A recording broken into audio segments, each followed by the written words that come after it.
예, 우리는 여의도 정치 파트너 두 분의 국회의원 모셨습니다. 더불어민주당의 이용우 의원, 국민의힘의 김소희 의원 나오셨습니다. 어서 오십시오. 네, 안녕하세요. 네, 안녕하십니까. 네. 두 분께 드릴 질문을 뭘 처음 드릴까 했는데 오늘까지는 강선우 여성가족부 장관 후보자 질문을 드려야 될 것 같은데 이용우 의원님 뭐 미리 예상하고 오셨죠? 아니 예상 못했습니다. 예상 못하셨어요. 요즘 민주당 의원분들 강선우 후보자 이야기 나오면은 뭐 적극적으로 변호하시는 분도 있고 조금 곤혹스러워하는 분도 있고 그런 것 같은데 우리 이용우 의원님은 어떠세요? 마음이 편하지 않죠. 편하지 않으시죠? 예, 여러 가지 고민도 있고 생각도 많이 있습니다. 자, 오늘 대통령실에서 강선우 후보자 관련해서 브리핑을 했습니다. 인사청문 경과 보고서 재송부를 요청하겠다. 언제까지인지 들어보시죠.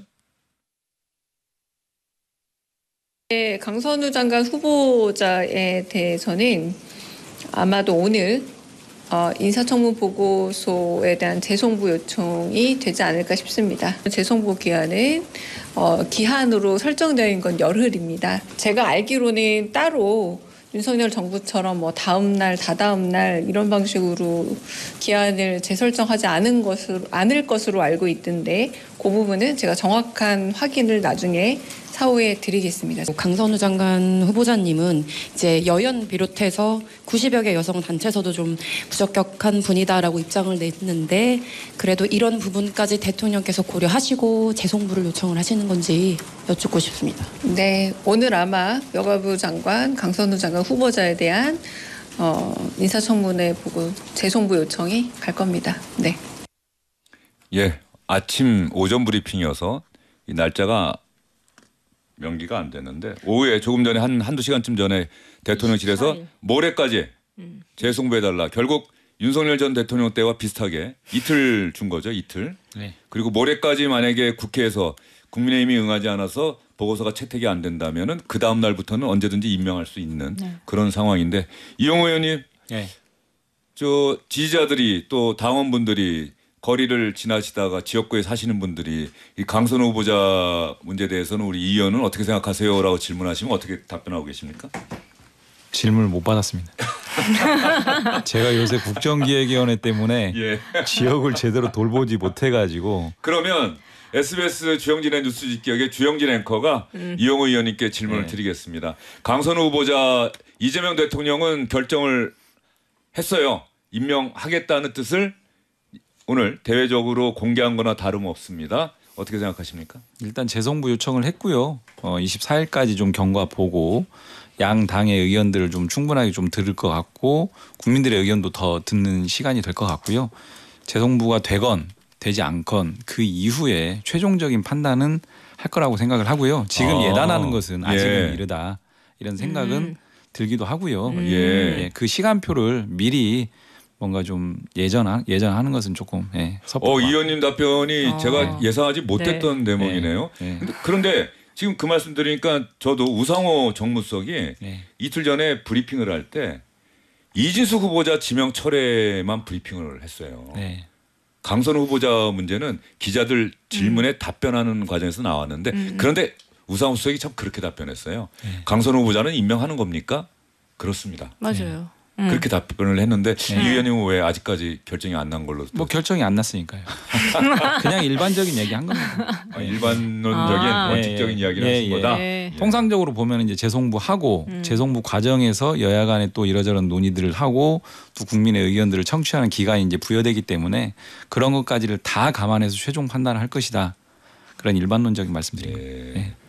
저를 이렇게 유심히 쳐다보시면서 이렇게 말씀하시니까 아주 진정성은 느껴지는데 그 답변 내용에 대해서 또 많은 분들이 공감을 하실지 고개를 갸웃하실지 모르겠는데 김소희 의원님 뭐 국민의힘은 장관 되더라도 우리는 인정하지 않겠다. 뭐 이렇게 큰 소리를 높이고 있는데. 했죠. 그리고 이용우 의원님 저랑 환경노동위원회에서 같이 활동 중이신데 고용노동부 장관 인사청문회 때 제가 말씀드렸어요. 장관이 되시면 강선우 후보자에 대한 직장 내 갑질 지금 다 진정서가 제출돼 있거든요.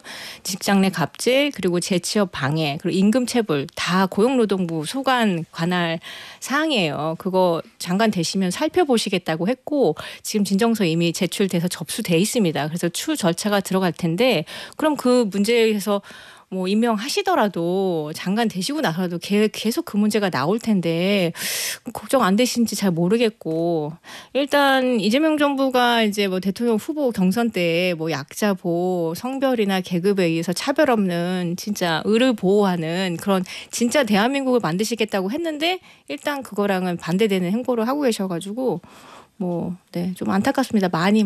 네. 예. 근데 그 지점 아마 이런 것 같습니다. 그러니까 강선우 후보자의 이러저런 어떤 그 비판과 그 지적 이런 부분들을 부정하는 사람은 아마 당내든 대통령실이든 없을 거는 같고요.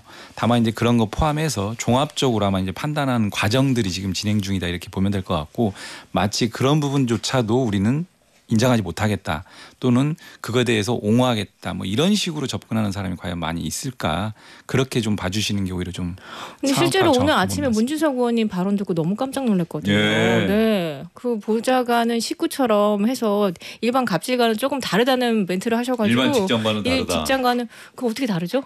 자, 어떻게 그러면 다른가요? 지금 김소 의원이 그 얘기 꺼내셨으니까 그 문진석 의원 지금 민주당의 원내 운영 수석 부대표를 맡고 있는데 이 문진석 의원의 이야기를 들어보고 이용우 의원님 요즘 국정기획위원회에서 일하시냐고 바쁘시다고 하셨는데 이 정치 현안은 국정기획위원회에서도 다 팔로우하고 계실 거라고 믿고요. 한번 문진석 의원 이야기 어떤 이야기 하는지 한번 들어보겠습니다. 일반적인 직장 내 갑질과 보좌진과 의원 관계에 있어서 갑질은 약간 성격이 좀 다르다 이렇게 생각합니다. 어허. 공사가 이렇게 구분이 돼 있지만 이 의정활동이라는 게 공사 의원의 개인의 일이냐 아니면 이게 공적인 일이냐 이걸 나누는 게 굉장히 애매하거든요. 어떤 자발적인 마음을 가지고 하는 보좌진도 있거든요. 나는 의원이 좋다. 뭐 내가 여기 직장이라 생각 안 하고 우리 의원과 동지적 관계다 이렇게 생각하는 보좌진도 있다 이런 말씀을 드릴게요. 이런 논란들을 잠재우기 위해서는 강선우 후보가 다시 한번 자신의 문제에 대해서 진정성 있게 사과를 좀 할 필요가 있다고 보고요. 기대 이상으로 잘한다 이런 얘기를 들을 수 있을 정도로 열심히 잘해야 된다 이렇게 생각합니다. 뭐 문진석 의원이 그 CBS 김현정의 뉴스쇼에 인터뷰를 통해서 한 얘기인데 왜 저런 이야기 했는지는 이해는 돼요. 이해는 되는데 저 이야기 들으시는 분들이 이해를 넘어서 공감할 수 있겠느냐. 일반 직장 다니시는 분들이. 전 그런 생각이 좀 들었어요. 네. 보좌진하고 우리 이 의원님 관계는 네. 어떻습니까? 뭐 똑같습니다. 예, 일반적으로 이제 우리가 근무하는 공간에서의 관계하고 이제 다르지 않다라고 생각을 하고요. 다만 이제 이런 게 있는 것 같아요. 이제 국회에서 의원과 보좌진 관계 속에서 사실 예를 들면 이런 게 있습니다. 국회라는 공간에서 이제 보좌진분들 국회 공무원이거든요. 근데 제가 국회 들어와서 딱 처음 들여다보면서 이제 의아했던 지점 중에 하나가 연가라는 게 있지 않습니까? 예. 근데 실제로는 연가를 적용을 해줘야 돼요. 근데 연가를 적용하는 의원실이 사실은 생각보다는 많지 않습니다. 그냥 유들이 있게 쉬는 거고 탄력적으로 쉰다라고 표현도 하지만 그래서 저는 좀 그게 의아했어요. 그러니까 저 환노이잖아요. 그래서 적어도 우리 의원실은 연가 제도를 정확하게 규정대로 한번 해보자. 그리고 심지어 국회 공무원이면은 병가 공가 이런 제도도 있거든요. 근데 그것도 한번 해보자.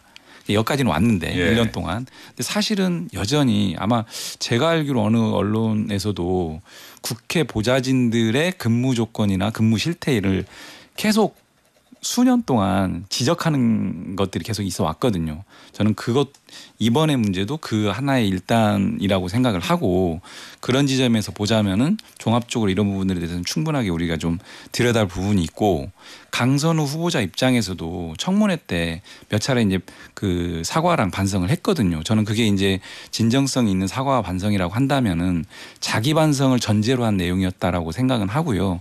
다만 그런 지점을 종합적으로 고려해서 아마 여러 가지 이제 과정들이 좀 진행 중인 것 같다는 말씀도 같이 드리겠습니다. 그 진정성 있게 본인은 사과를 진정성 있게 했는데 보는 시청자분들, 국민들 또 그 해당 보좌진, 그 항상 이런 일이 우리가 뭐 예전에 뭐 요즘 학원 폭력이 상당히 심각한 문제인데 그게 5년, 10년이 지난 다음에도 사실 문제가 계속 되잖아요. 그래서 결국은 텔레비전에 나오던 뭐 연예인들이 갑자기 그렇죠. 방송 활동 못하게 된다거나 맞아요. 이런 일이 있는데 그 해당 보좌진과 또 강선우 의원이 만약에 후보자가 만나서 뭐 진심으로 사과를 하고 받아들이고 이런 어떤 상황이 생긴다면 모르는데 아직까지 그런 상황은 아닌 것 같고요. 그런 상황 없었고. 그러니까 문인석 의원 얘기에 대해서 아까 좀 약간 분개하시는 듯한 말씀을 네, 하셨는데 식구라는 이름으로 해가지고 너무 미화시킨 거고 강선우 같은 당 의원이어서 감싸는 차원인데 너무 나가신 것 같아요. 저는 첫 일성이 약간 그 왜 성추행하신 분이 이거랑 예외가 좀 다르지만 성추행하신 분이 딸 같아서 그랬어. 약간 그런 생각이 들 정도로 이건 좀 너무 나간 상황이 아니었나 그런 생각이 좀 들고요. 그리고 가족이 남보다 못한 경우가 비일비재하잖아요. 저는 그 대표적인 사례라고 보는데 말씀 주신 것처럼 보좌진과의 국회의원 간의 관계는 정말 특수한 관계는 맞는 것 같습니다.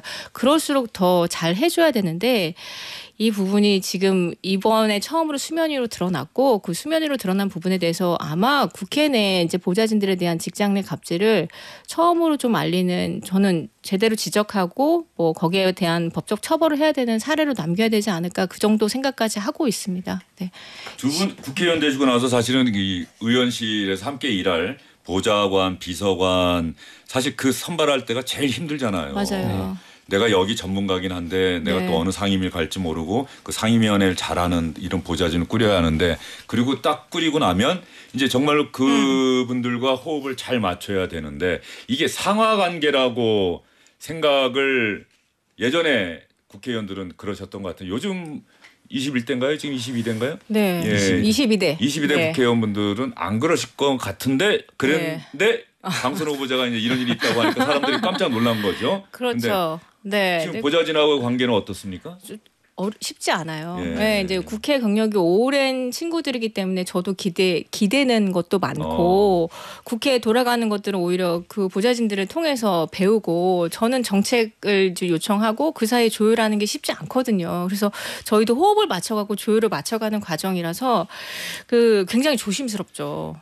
솔직히 나도 네. 집안일을 저는 절대 부탁할 수밖에 없는 상황이 있었다. 아니 저는 그거를 애초에 그런 거 어떻게 저런 거 생각하지라고 하고 실은 강선우 후보자도 그 문자가 드러났잖아요. SBS 방송에 드러났을 때 그냥 일방적으로 시켰어요. 근데 그 앞에 정말 미안한데 내가 이런 사정이 있어서 이거 좀 해줄래라는 그런 뉘앙스가 아니었어요. 같은 보좌관도 그 내가 정말 미안하고 사정을 호소하고 그런 다음에 요청을 했으면 그거를 갑질로 받아들이지 않았을 거라고 생각을 합니다. 그런데 그 문자상으로 봤을 때는 그건 명백한 갑질이었습니다. 예. 네. 이 문희석 의원의 CBS 인터뷰에 대해서 과천의 민주당 이소영 의원도 나는 보좌진은 식구다 일반 직장과 다르다는 문희석 의원의 발언에 동의할 수 없다. 그 이소영 의원도 오늘 한번의 의원님께서 일반적인 직장 내 갑질과 의원 보좌진 관계는 성격이 다르다고 주장하셨으나 저는 그 말씀에 동의하지 않습니다.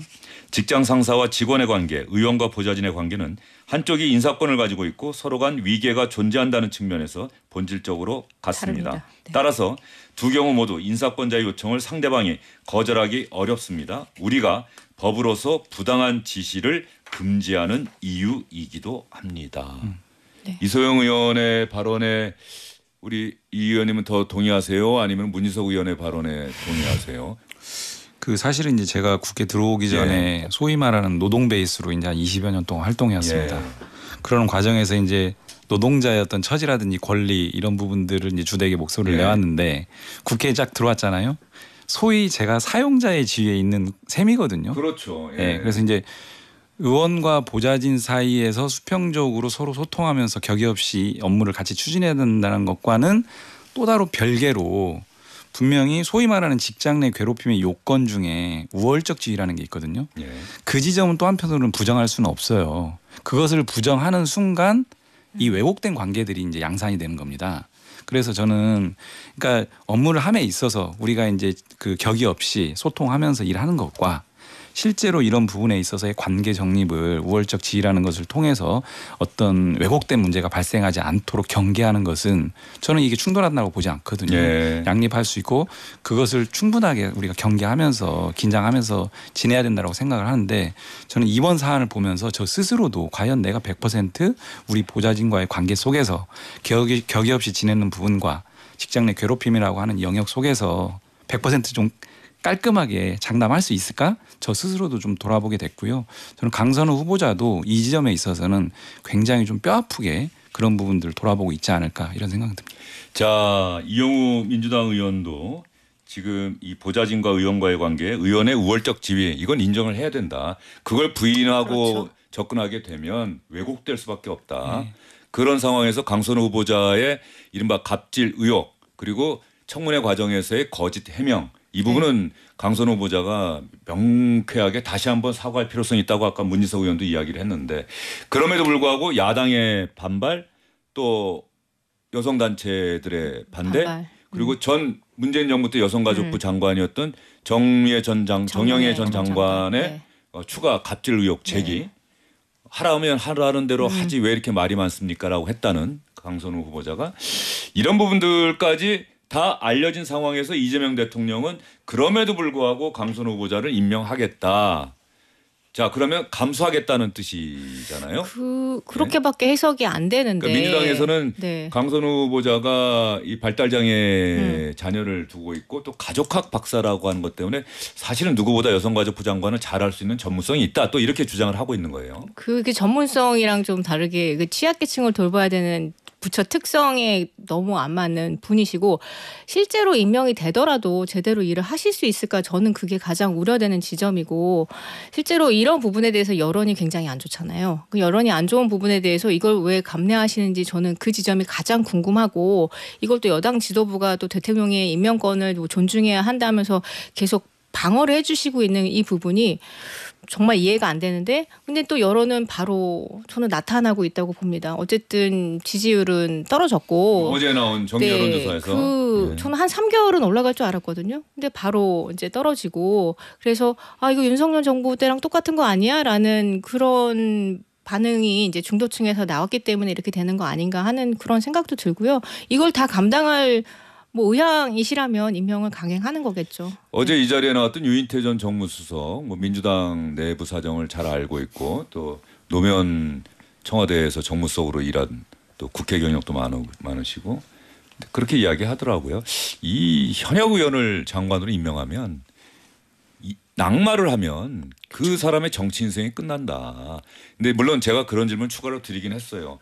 그게 그 내부 논리. 인사권자인 대통령의 입장에서는 그 부분도 상당히 걸릴 수 있는 인간적으로 걸릴 수 있는 대목이긴 하겠지만 그러니까 국민들 입장에서는 그 부분이 이렇게 중요하지 않을 수 있는 거 아니냐. 오히려 우리가 볼 때는 저 사람이 적격이냐 안 적격이냐 그렇죠. 이 부분을 생각하는데 뭐 정치 생명이 끊어지고 안 끊어지고는 국민들 입장에서는 그 내부에서는 대단히 그게 절박하고 절실하고 안타까운 문제일 수는 있지만 국민들 입장에서 보면은 아니 자격이 없는 사람을 장관으로 임명한다면 그건 문제가 되는 것 아니냐. 우리의 의사를 주권자인 국민의 의사를 거스르는 것 아니냐 이렇게 생각할 수도 있지 않냐고 질문을 드렸는데 지금 민주당 내부에서는 사실 그런 어떤 이른바 동료 의원 또 야 강선우 후보자 여기서 낙마까지 해버리면 정말 이제 정치 더 이상 못할 텐데 뭐 이런 어떤 동정론 이런 것들이 좀 있는 것 같다는 느낌이 좀 들어요. 동료분들과 그런 얘기를 했을 때 그런 방식으로 좀 접근하는 부분들은 제가 듣지는 못했고요. 다만 이런 거 있는 것 같습니다. 아까 그 소위 말하는 직장 내 괴롭힘이라고 하는 부분에 대해서 아까 제가 이제 모두에 말씀드린 부분이 있고 이제 또 한편으로는 이제 도덕성 검증이겠죠 말하자면은 그렇죠. 한 부분이 있고 또 한편에서는 이제 능력이라든지 자질 여가부 수장으로서의 역할들을 제대로 해낼 수 있느냐라고 하는 부분들도 또 한편으로 있고 이른바 업무 적합도 이런 부분들은 이제 종합적에서 판단하는데 판단함에 있어서 또 하나의 고심 지점이 저는 어떤 지점이 있을 거라고 생각하냐면 국민들의 이제 여론의 비판이라든지 이런 뭐 단체들의 지적 이런 부분도 뼈 아프죠 당연히. 근데 또 한편에서는 이게 인수위 없이 출발한 정부인데 계속 뭔가 내각을 갖다가 이제 완전하게 세팅을 하고 빠르게 안정시킨 다음에 정말 지난한 과제들이 있는데 이런 부분들에 있어서 다시 한번 또 이런 과정들을 또 받는 것에 대한 한편의 또 고심도 작동할 수도 있겠다. 제가 물론 이제 대통령의 입장은 아니지만은 그런 것도 좀 생각하는 거 아닌가 이런 생각은 좀 추측은 해봅니다. 정리하는 측면에서 이렇게 한번 질문 드려볼까요? 이용우 의원님. 그러니까 이재명 정부, 이재명 대통령, 이재명 정부, 민주당. 이재명 정부 이제 출범한 지 아직 2달도 채 되지 않았습니다. 정말 인수위 없이 출발했는데 강선우 후보자 문제가 이재명 대통령과 국민주권 정부, 민주당 정부가 이렇게 어떤 위험이라고 할까요? 비판을 무릅쓰고 감수하면서까지 꼭 밀고 나갈 사안인가 지지했던 분들 사이에서도 이렇게 고개를 갸웃할 수 있어요. 뭐 내부적인 논리 다 뭐 강선우 후보자 참 아깝다. 야, 참 능력 있는 사람인데 뭐 그 부분은 좀 사과했으니까 좀 어떻게 그냥 가면 되지 않겠느냐 이 얘기는 이해는 되는데 그 정도로 중대한 사안이냐 저는 그런 생각을 좀 이렇게 오늘 좀 해봤거든요. 이 의원님 생각이 궁금해요. 제 생각보다는 어쨌든 이게 일도양단식으로 이제 답변을 요청하시는 것 같은데 사실 이제 복합적인 부분은 있는 것 같고요. 그래서 이제 계속 말씀드리는 것처럼 굉장히 고민스러운 부분들은 누구도 부인하기는 어려운 사안이다. 그런 부분은 분명히 있는 것 같고요. 이제 그런 부분과 관련해서 일단 당사자 본인이 분명하게 뼈저리게 이런 부분들과 관련해서 좀 자기 반성 전제 위에서 했던 어떤 뭐 사과 조치라든지 이런 부분들이 있는 것 같고 당사자와 직접 대면하고 이런 부분들을 매끄럽게 진행하면 가장 좋겠지만 사실 그 과정도 좀 리스키한 부분도 있을 수 있거든요. 2차 가해 우려도 있고요. 그래서 또 자칫 공개가 될 수도 있고. 그런 부분까지 가서 정말 어떤 이런 과거의 부분을 좀 한번 이렇게 좀 정리하고 넘어가는 어떤 과정이 있으면 너무 좋겠지만 사실 그게 사람 관계 속에서도 또 어려움이 있을 수 있어요. 그래서 그런까지 포함해서 아마 이제 사과와 반성을 했었던 것 같은데 그게 국민들한테 사실 충분하게 다가가고 있는지는 사실 여러 가지 지금 또 얘기들이 계속 나오니까 그런 부분들을 좀 감안하면서 아까 말씀드린 그런 지점까지도 고려되고 있는 거 아닌가 이런 생각인데 복잡하다 납니다. 저는. 복잡하시겠어요. 모레까지가 재송부 요청 시한인데 금요일에 이르면 금요일에 임명할 수 있는데 추가 보도가 나온다거나 추가적인 어떤 의혹 제기가 나타난다면 상황은 반전될 수도 있다. 김 의원님 생각은 어떠세요? 뭐 반전돼야 될 거라고 생각하고요. 뭐 저희 여당 의원들 입장에서는 저는 동정심이 더 우세하게 작용했다고 보는데, 저는 아무리 생각해도 이번 인사청문회 준비하면서 증인 채택도 안 됐고 자료 제출도 좀 부실했거든요. 그런데 가장 순기능을 발휘한 거 아니었나 싶습니다. 강선우 후보자에 대해서 저런 면이 있었네. 사실은 이런 의혹 제기가 됐으면 해당 보좌진이 본인이 동의한다면.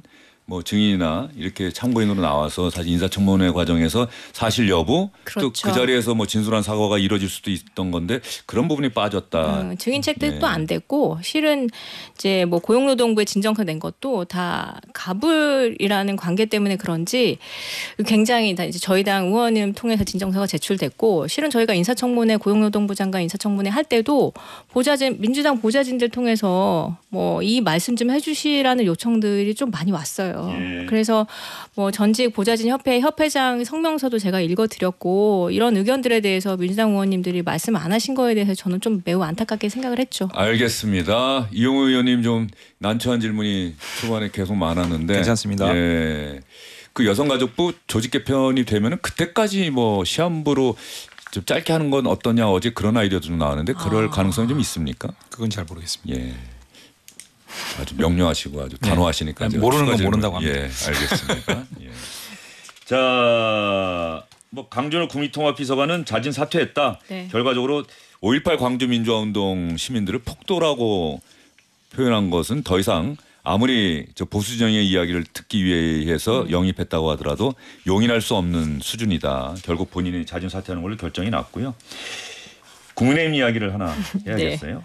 안철수 의원 이야기부터 들어보고 나서 우리 김소 의원이 뭐 어떻게 생각하실지 안철수 의원의 이야기 한번 들어보도록 하겠습니다. 우리 당이 전당대회를 치르기 전에 먼저 혁신하는 모습을 보여주는 것이 정말로 중요하다. 그렇지 않고 그냥 치르게 되면 아무도 관심을 가지지 않고 오히려 우리 당은 더 쪼그라들 것이다. 이런 말씀을 하셨고 혁신을 하는 것이 아니라 오히려 과거로 회귀해서 과거의 일을 가지고 계속 그렇게 주장을 하면서 우리 당을 과거로 끌고 가려는 사람들까지 이렇게 품어야 되는가. 그렇게 되면 오히려 그렇게 해서 모이는 사람보다 합리적인 보수 인사들이 더 많은 숫자의 분들이 탈당을 하거나 외면을 할 것이다.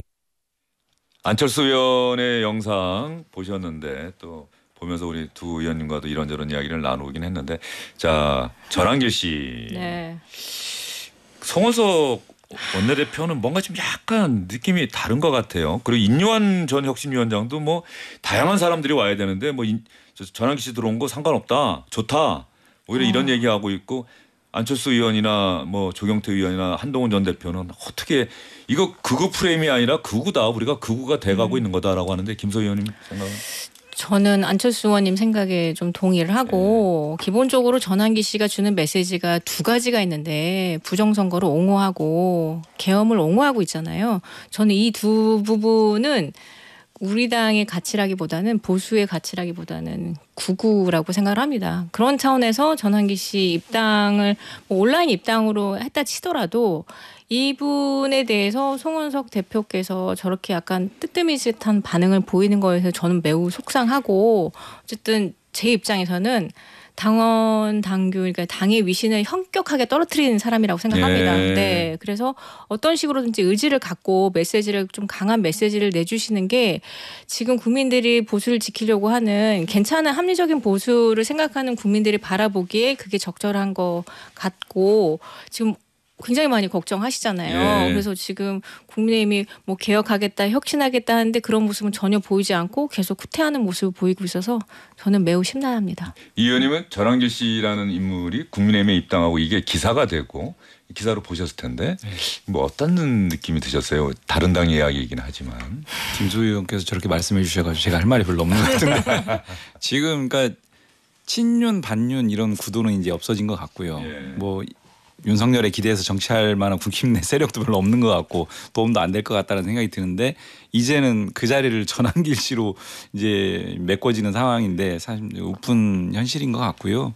이 전환길 씨로 대표되는 이런 소위 아스팔트 극우 세력이 이 국민의힘에 들어와 가지고 이걸 중심으로 대표 선거가 이제 논란이 돼 가중되고 있는 이 모습 자체가 좀 저희가 보기에는 제일 야당이 좀 건강하게 좀 개혁적인 노선으로 이렇게 갔을 때 이재명 정부도 좀 건강하게 갈 수 있거든요. 근데 워낙 이제 좀 그런 흐름들이 잘 이제 만들어지지 않는 것이 안타깝긴 합니다. 저희. 예, 알겠습니다.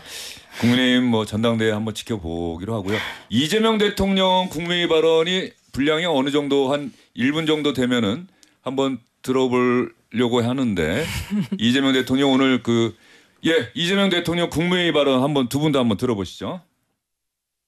또 한편으로 보면 시민들이 국민들이 죽어가는 그 엄혹한 현장에서 음주 가무를 즐기거나 그 대책 없이 행동하는 정신 나간 공직자들에 대해서는 아주 엄히 단속하기를 바랍니다. 공직사회는 신상필벌이 참으로 중요하다는 점을 다시 한번 강조합니다. 구리시장 아마 염두에 두고 이야기한 것 같은데 구리시장이 국민의힘 소속인가요? 네, 국민의힘 소속입니다. 저는 뭐 저 발언에 적극 공감을. 제가 오늘 예산에 어쨌든 저희 당 의원님들이 다 같이 수해복구 현장 다녀왔는데 정말 처참하더라고요. 근데 이제 그날 비가 내리는 와중에도 수도권은 잠기진 않았지만 매우 걱정됐거든요. 그런데 그날 구리시 공무원들은 다 현장에 나가 있는데 시장이라는 분이 거기 가서 이렇게 한 거는 뭐 전 책임을 져야 된다고 생각합니다. 엄하게. 엄하게. 네, 알겠습니다. 두 분 오늘 수고 많으셨습니다. 예. 주영진의 뉴스 입격은 오늘 여기까지입니다. 고맙습니다.